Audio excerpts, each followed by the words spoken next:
terima kasih saya sampaikan kepada Bapak Ibu yang bergabung pada diseminasi profil pelajar Pancasila pada malam hari ini. Sebelum kita mulai kegiatan, marilah kita awali dengan berdoa bersama-sama agar apa yang kita laksanakan dapat diberikan manfaat. Berdoa menurut keyakinan kita masing-masing, berdoa dipersilahkan.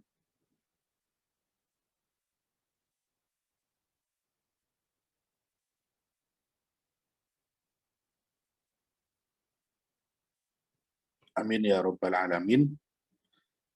Selanjutnya saya akan tampilkan slide yang menjadi poin inti dari pelaksanaan profil pelajar Pancasila.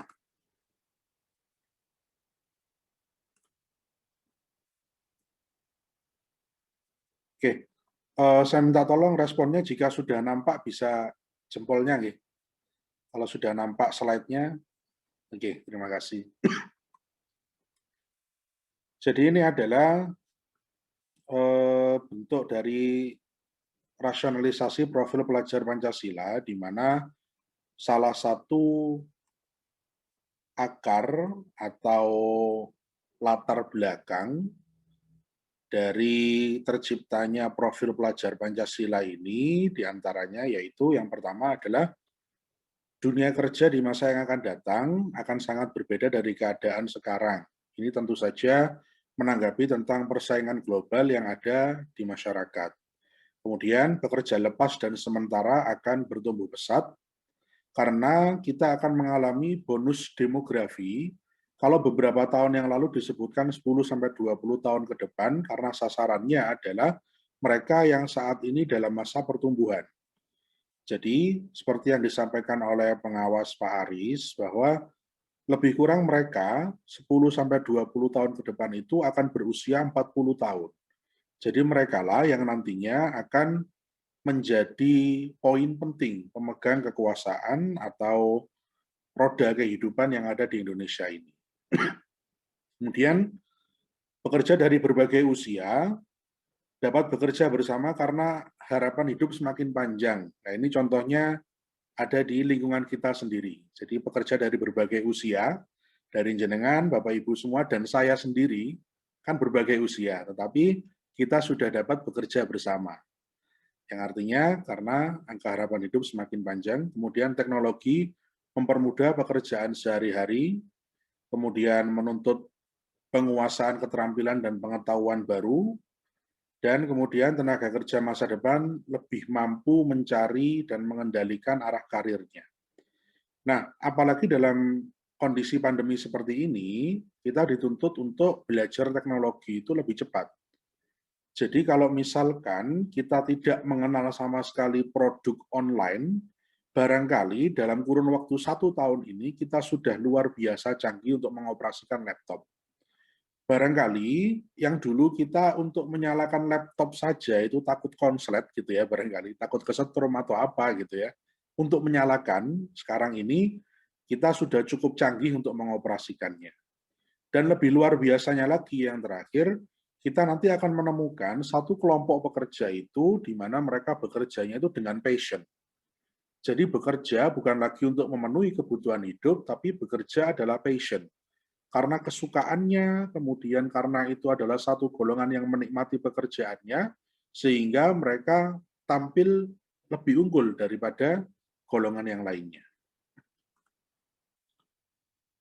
Nah, kita lanjutkan. Beberapa alasan yang juga kemarin disampaikan tentang penanaman profil pelajar Pancasila ini, diantaranya adalah nilai-nilai dari Pancasila itu sendiri yang sudah pudar. Barangkali Bapak Ibu, angkatan 90-an ya, sudah pernah merasakan namanya diklat P4.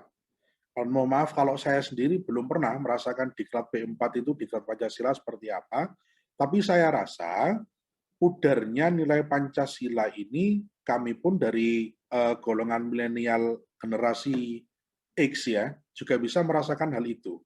Jadi yang disampaikan di sini, pudarnya nilai-nilai gotong royong, nasionalisme, persaudaraan, kearifan lokal, kemudian Pancasila yang hanya sebagai frame saja atau bingkai, dan kemudian Pancasila dilaksanakan sebagai seremonial atau upacara, dan itu pun hanya seminggu sekali, bahkan kadang sebulan sekali, yang kita hanya mengucapkan saja. Jadi mengucapkan Pancasila, sila ke-1 sampai ke-5, dan belum tentu kita tahu terhadap pengamalan itu, atau bahkan anak-anak kita. Nah, atas dasar itulah, kemudian Kemendikbud mengembangkan karakter-karakter yang kemudian menjadi sebutan P3, PPP atau Profil Pelajar Pancasila. Di antaranya yang pertama adalah beriman bertakwa kepada Tuhan Yang Maha Esa dan berakhlak mulia sesuai dengan pola pendidikan karakter kita. Kemudian ada kebinekaan global, yakni mencintai keberagaman budaya, agama, ras, dan negaranya, kemudian sekaligus berwawasan global. Nanti di sini akan kita breakdown menjadi beberapa hal yang penting, termasuk salah satunya adalah menguasai bahasa asing. Jadi bukan berarti kita mempelajari bahasa asing selain Indonesia itu berarti kita tidak cinta terhadap bahasa Indonesia. Lebih dari itu, kita memahami bahasa asing itu untuk belajar lebih jauh kebudayaan mereka. Sehingga apa yang bagus dari mereka bisa kita tanamkan di negeri kita. Kemudian bergotong royong, mampu berkolaborasi atau bekerja secara tim, lalu kemudian mandiri, secara independen, termotivasi meningkatkan kemampuan, bernalar kritis, memiliki kemampuan memecahkan masalah. Nanti salah satunya breakdown di sini adalah bagaimana para pelajar kita, generasi milenial ini, dapat menangkal isu-isu hoax pada era teknologi ini. Dan yang terakhir adalah kreatif, yaitu menciptakan hal baru, berinovasi secara mandiri, serta mempunyai rasa cinta terhadap kesenian dan budaya. Nah, Bapak Ibu, dari keenam profil tadi, seluruhnya dapat dimasukkan ke dalam jati diri siswa melalui beberapa pintu atau beberapa proses. Yang pertama bisa melalui pembiasaan.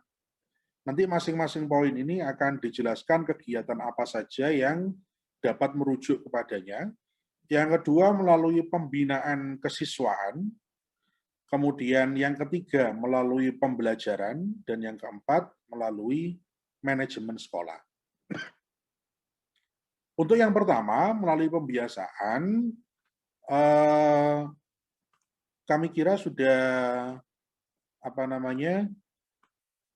kita melakukannya ini sudah sehari-hari ya. Jadi mulai dari berdoa, mulai dari menanamkan nasionalisme dengan menyanyikan Indonesia Raya, kemudian menghargai perbedaan dengan toleransi, saya rasa seluruhnya sudah kita laksanakan. Tetapi dalam 6 poin ini, lebih dari itu ada breakdown dalam bentuk kegiatan. Bisa kita amati pada profil pertama, beriman bertakwa kepada Tuhan Yang Maha Esa serta berakhlak mulia, kita bisa melaksanakan bentuk kegiatan ini, berdoa bersama. Ini poin pertama ya, kegiatan pertama melalui pembiasaan. Jadi berdoa sebelum serta sesudah pembelajaran, kemudian melaksanakan ibadah sesuai agama dan keyakinan masing-masing, kemudian perayaan hari keagamaan yang setiap tahun tentu saja kita laksanakan. Kemudian profil yang kedua, kebinekaan global, bisa dilakukan dengan melaksanakan upacara bendera, karena dikatakan sebuah pembiasaan ini berlangsung setiap hari Senin. Entah itu setiap minggunya, atau barangkali setiap 1 bulan 1 kali. Kemudian menyanyikan lagu bernuansa patriotik, tidak hanya lagu dari daerahnya sendiri, tapi bisa jadi lagu dari daerah-daerah yang lain. Mengenalkan beragam keunikan potensi daerah, menguasai bahasa asing untuk mempelajari ilmu pengetahuan. Sekali lagi penekanannya ada di sini. Mempelajari bahasa asing untuk mempelajari ilmu pengetahuan. Ini barangkali kalau kita belajar tentang sejarah Islam pada masa Daulah Abbasiyah dulu, pada masa Daulah Abbasiyah ini amat sangat terkenal dengan perpustakaannya. Jadi buku dari bahasa manapun itu diterjemahkan dalam bahasa Arab yang kemudian umat Islam bisa mengaksesnya ilmu pengetahuan ini sehingga mereka menjadi paham. Dan ini konsepnya sama seperti itu. Kita menguasai bahasa asing bukan berarti kita tidak cinta dengan bahasa Indonesia, tapi kita menguasai bahasa asing itu demi mempelajari sesuatu hal yang baru dan baik untuk bangsa kita. Kemudian ada profil bergotong royong, yaitu mampu berkolaborasi dengan teman sejawatnya, baik itu dalam bentuk kerja kelompok, diskusi, piket, maupun kegiatan-kegiatan sosial lainnya. Kemudian profil mandiri, yaitu inisiatif.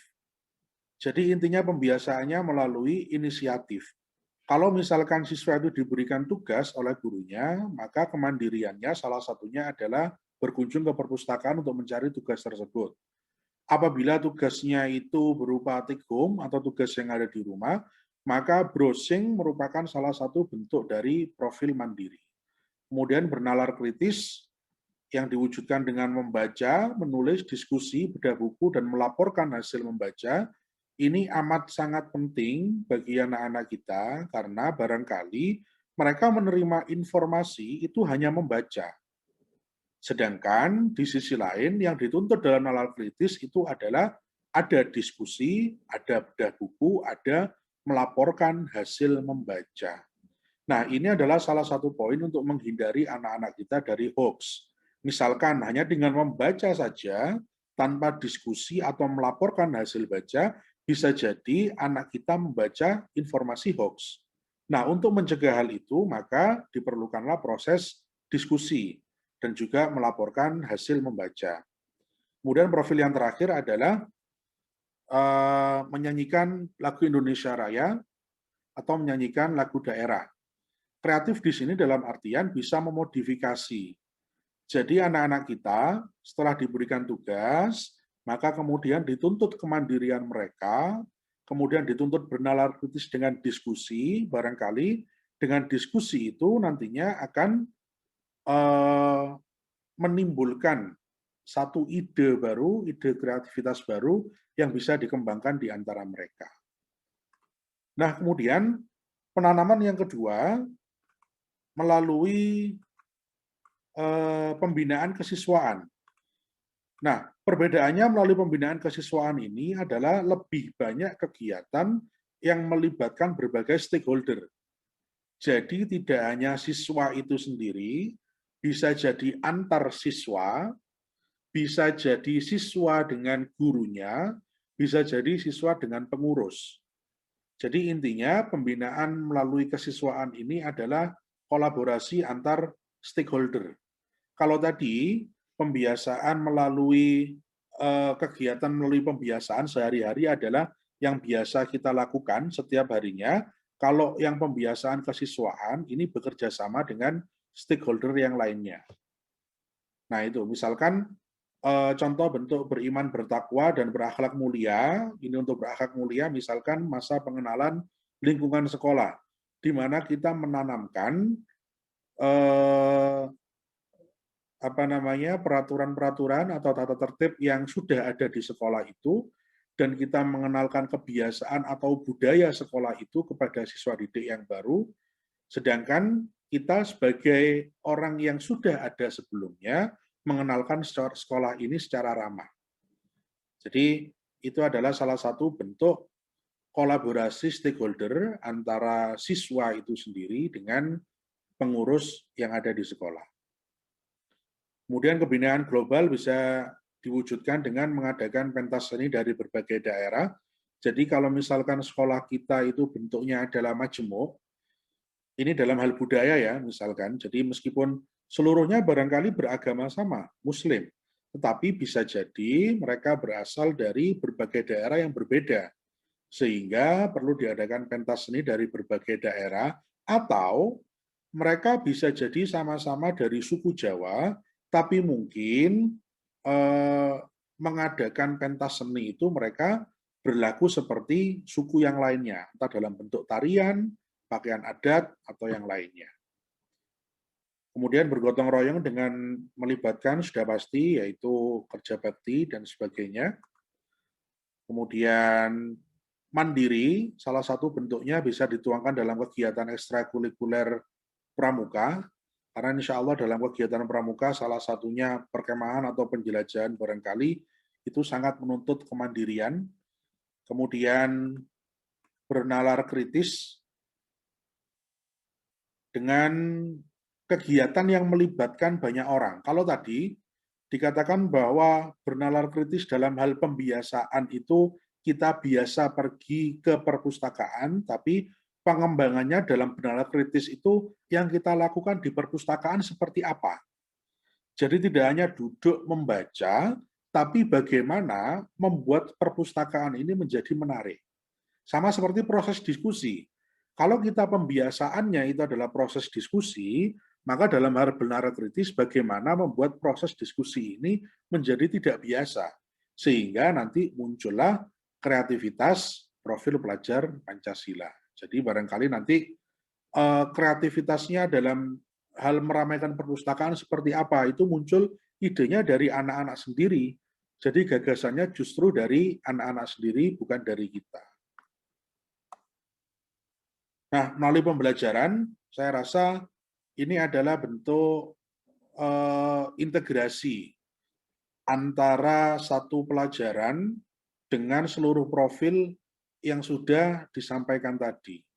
Nah, ini disebutkan di sini untuk integrasi dalam pembelajaran itu, dalam bentuk profil pelajar yang pertama, beriman bertakwa, saya rasa semua pelajaran pasti punya ini, yaitu menanamkan nilai ketuhanan.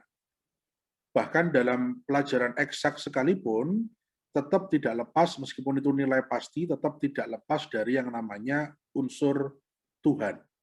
Jadi saya dulu pernah diajari bahwa mengukur sesuatu yang dikatakan pasti, apalagi yang berhubungan dengan alam gitu ya, entah itu kontraktor dan sebagainya, hitungannya sudah pasti. Tapi ada faktor lain yang menjadikan itu barangkali tidak pasti, yaitu faktor kepercayaan terhadap Tuhan. Karena tetap sebelum memulai kegiatan apapun, semuanya diawali dengan berdoa. Kebinekaan global, terutama pada mata pelajaran bahasa Inggris dan IPS atau sejarah. Nah, ini nanti kalau ada sekolah yang menggunakan bahasa lain selain bahasa Inggris, barangkali kalau di tingkat SMP belum ada, tapi kalau di tingkat SMA itu ada beberapa bahasa yang mungkin sudah dipelajari dan ini masuk dalam profil pelajar kebinekaan global. Kemudian gotong royong, pasti semua mata pelajaran juga mengintegrasikannya, mandiri, bernalar kritis, dan kreatif. Nah, Bapak Ibu yang perlu kita perhatikan di sini adalah bentuk dari kemandirian, bernalar kritis, dan kreatif itu biasanya merupakan satu kesatuan, di mana mereka yang mandiri awalnya pasti kemudian akan berpikir dan bernalar kritis. Itu merupakan satu kesatuan unsur proses berpikir.